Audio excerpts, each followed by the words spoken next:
এটা হলো এই বছরের প্রথম ড্র্যাগন ফল যেটা আমার গাছে হয়েছে। এই গাছটা কিন্তু আমার ছাদের উপরে ছিল, এটাকে এবার নিচে এনে লাগিয়েছি, কারণ ছাদের উপর অল্প জায়গায় খুব একটা বার ছিল না, ওই জন্য নিচে এনেই লাগালাম। দেখুন কত বড় হয়ে গেছে, এই নিচে লাগিয়েছে বলে অনেক ডালপালাও ঝেড়েছে। আর সব আগাগুলোকে কেটে নিচে লাগিয়ে দিয়েছি, ওইগুলো থেকেও হচ্ছে এর পরের বছর হয়তো ফল পাবো। আর একটা নতুন ভ্যারিয়েন্ট লাগিয়েছি, এটা থেকে সেটা বড় হবে সাইজে। তো চলুন এটা কেটে ফেলি। তো আমার যেহেতু হাতটা ভেঙে গেছে, ওই জন্য কদিন ধরে আমি ঠিকঠাক ভিডিও দিতে পারছি না।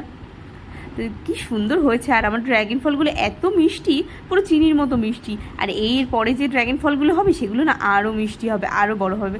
আর এই ড্র্যাগন ফল যখন আসে গাছে ফুল, তখন আমি গাছে একটু কলার খোসা ভেজানো জল দিই, তাহলে ড্র্যাগন ফলটা দাঁড়ায় ভালো। আর এমনি সময় একটু খোলের জলই দিলেই হয়।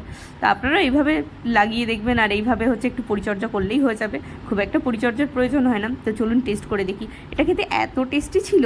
তো কে কে এরকম ড্র্যাগন ফল খেতে ভালোবাসেন কমেন্ট করে বলুন।